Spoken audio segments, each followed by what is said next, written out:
Hey gold diggers, welcome back. Let's talk about something that can change the game for your real estate career. A referral network that works while you sleep.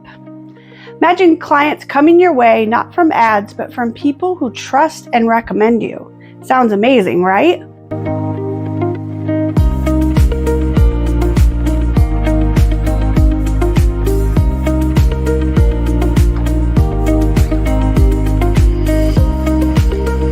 I'm Lisa Johnson, and today we're diving into how to create a referral network that you not only benefit from, but also feel really good about. As realtors, building trust is everything. A referral network isn't just a business asset, it's a community of people who trust you enough to send you opportunities your way. Are you ready to unlock the potential of referrals and see your business soar? Let's explore how to build your network with integrity and intention.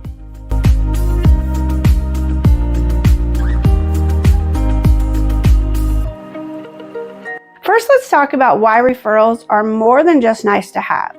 They're the backbone of a sustainable business. Referrals come from trust and credibility, and they bring pre-qualified leads who are already inclined to work with you. According to the National Association of Realtors, on average, realtors get almost 20% of their business by using relationships they've established. The longer you build and nurture these relationships, the higher that percentage can go. When you're thinking about creating a referral network, the first thing to focus on is relationships, not just transactions. Buyers and sellers often look for trusted professionals. A strong referral network is your secret weapon. Whether you're helping clients sell a home or assisting buyers with potential properties, the people in your referral network need to know they can count on you to deliver top-tier service. So how do you start building that kind of network? First, you need to start with the people you know to establish a database. Then you need to grow your network, and you need to know how to nurture your people so they stay connected and top of mind. You'll want to start by creating a list of all the people already in your network. Write down anyone and everyone that would recognize you in a crowded room. Friends, family, your dentist and hygienist, the server at the restaurant you regularly go to, people from church, your yoga instructor, the barista you see every morning and sometimes in the afternoon, the parents you watch your children's sports with. Anyone and everyone you can think of. You'll think of more as you continue to move through life, so make sure to put them on the list as you think of them. Put your list somewhere organized and digital, preferably somewhere where you can sort them by different categories. Some people use a spreadsheet. At Epic Realty, we have a free CRM called Lofty, where you can do way more than just sort your contacts. Whatever you will use regularly, use that. Make sure you have their full name, any names of the people in their family if applicable, phone numbers, email addresses, and their home and business addresses. Make notes about how you know them and maybe other contacts they are connected to within your network. Next, I want you to label and sort them into A's, B's, and C's. I recently saw a great way to explain this system. A pluses have already referred you. They're your biggest, most raving fans. A's are amazing clients who will send you referrals, and B's are your besties and bros, your friends and family. C's are those cool acquaintances, people who know you but aren't close yet. Easy, right? While you're categorizing your list of contacts into ABC fashion, make a list of what you have in common with each of your contacts. I suggest things that you can talk about often. Some ideas are a passion for wine, they root for the same sports team, you both enjoy a certain recreational activity like running, camping, pickleball, or they too love to cook and bake. Reading the same types of books could also work, or maybe you both collect something that you're very passionate about. I think you get the idea. Make tick marks next to the things you have in common with multiple people. Hopefully patterns emerge because like usually attracts like. Find your top 3 to 5 categories and go back through your database to add your top categories to your existing contacts. Not everyone will fit into one of these categories to start. So now the fun begins. Start contacting your people with the goal of filling in the missing information. You can do this directly by calling and asking them for their complete contact information. Or if you're not sure, you want to call to ask directly if they love the Philadelphia Eagles as much as you do. You can think of statements or questions to work into conversations that would lead to the answer. I have more ideas on this toward the end of the video. And when we get to the nurturing part of this video, I'll explain how this step can help solidify your connections in a very authentic, non-salesy way. So now that you have your database collected and categorized, let's talk about growing it so you can expect more referrals. According to common guidelines in real estate, for every 20 people within your network of contacts, you should generally expect to receive 1 referral. Meaning if you have 200 people in your database, you should expect to receive 10 referrals per year. So actively maintaining relationships with a large network of people is key to generating consistent referrals for your business. One way to grow your network is by attending local events in your area, whether they're networking meetups or community fundraisers. They're excellent opportunities to build your referral network. You might meet someone who's ready to buy a home, or even a local business owner looking to collaborate. Take every chance to show your expertise and help others solve their problems. The more value you bring to the table, the stronger your network becomes. Another great opportunity to grow is by creating referral partnerships. One of the biggest mistakes realtors make is thinking that referrals only come from within the industry. But here's a tip: expand your circle. The housing market is diverse, with buyers and sellers needing everything from real estate agents to contractors, landscapers, and even local business owners. The more diverse your referral network is, the more opportunities you have to make connections and grow your business. And remember, referrals can come from anywhere. Go beyond your immediate circle and think creatively about who could be in your network. Think about local business owners, past clients, even other realtors in non-competing markets. Set a goal to connect with 3 new potential referral partners this month. Schedule a coffee chat or virtual meeting to explore how you can support each other's businesses. Just remember, when you're building a network that you feel good about, make sure you're partnering with people who share your work ethic and principles. Whether you're collaborating with a title company or fellow agents, trust is everything.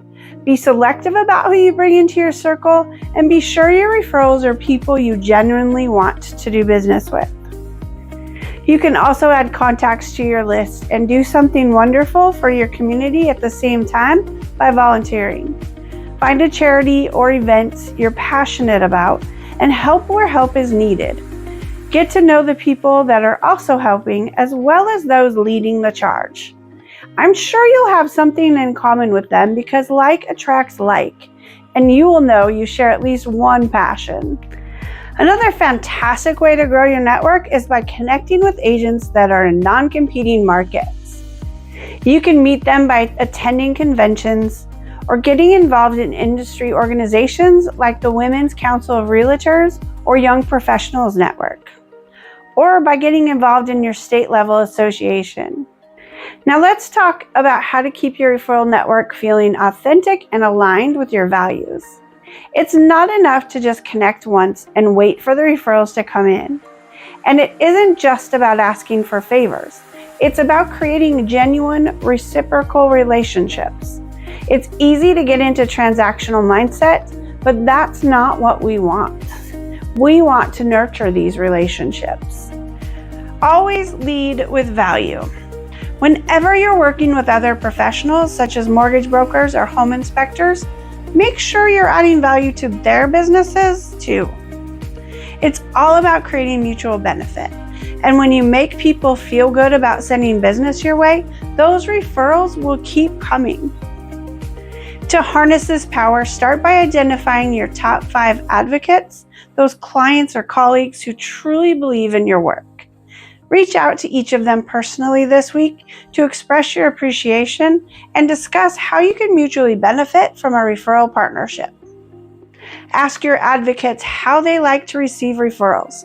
Some people would prefer you simply share their contact information.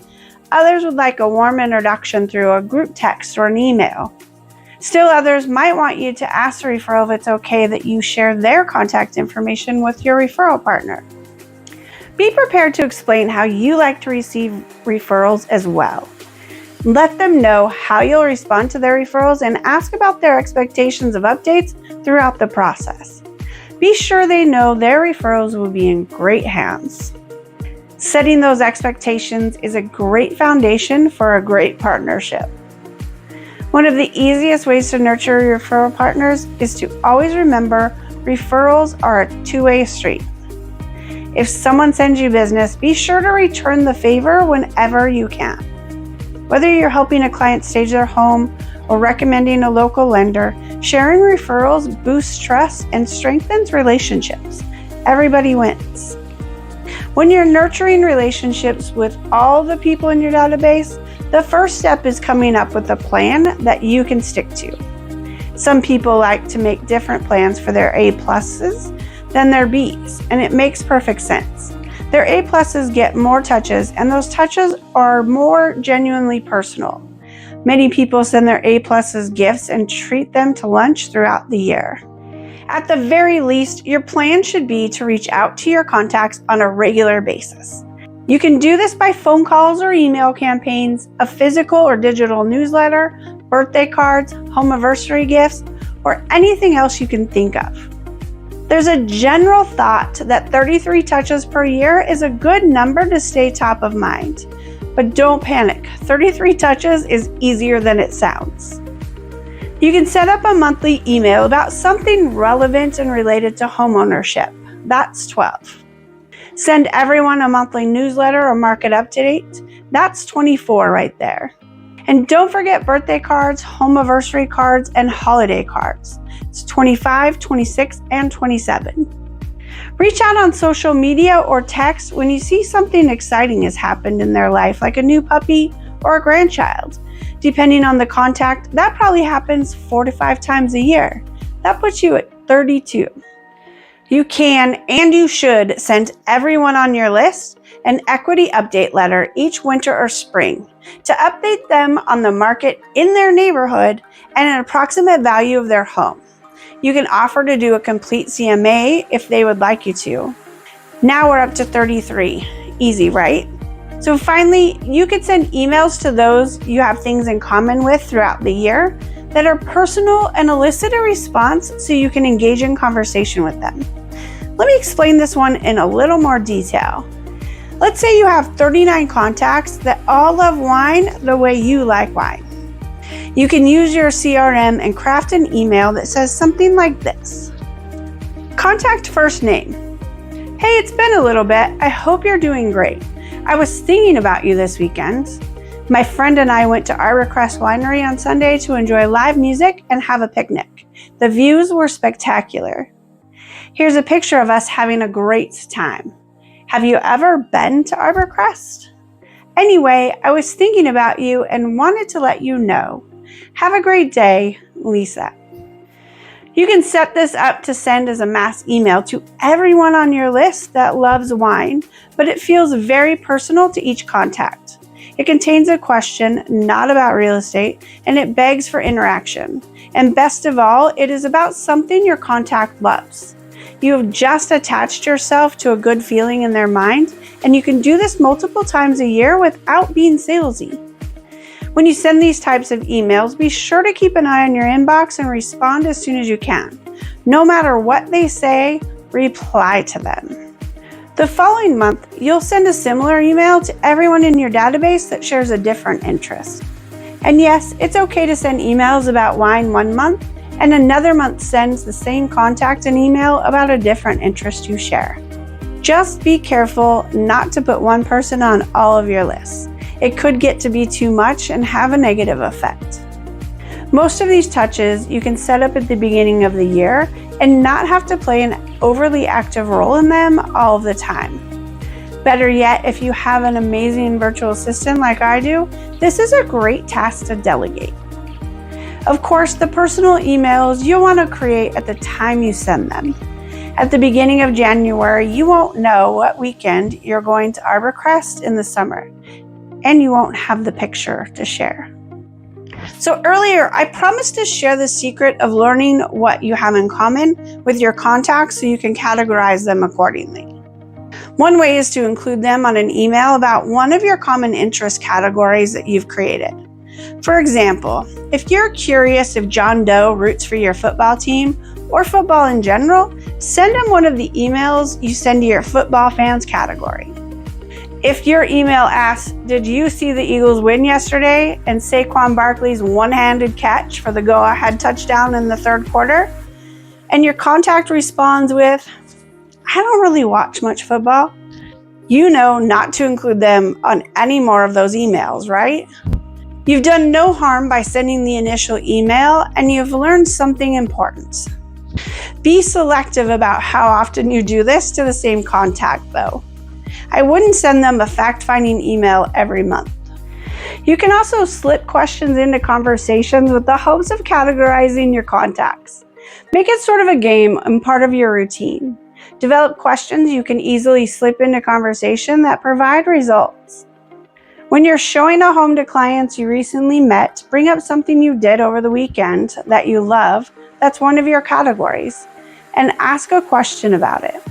This doesn't only let you learn about your clients, but it helps them to learn about you and who you are, so they can get to know, like, and trust you. So to wrap things up, here are your action steps. I want you to gather your contacts into one place and label and cross-label them all. I want you to identify your top 5 and schedule a meeting with them this week. Talk about how you want to be referred and vice versa. Then I want you to get out there and grow your network. I want you to grow with intention, purpose, and value to others. Brainstorm referral partners and connect with those partners. Attend events and volunteer. Next, you're going to sit down and make a nurturing plan to put into action. Try to get to 33 touches per year. Above all, remember, building a referral network is about creating lasting, meaningful relationships. Lead with value, nurture your connections, and be intentional about who you partner with. When you approach it this way, you'll not only build a referral network that boosts your business, but you'll also feel great about the relationships you've created.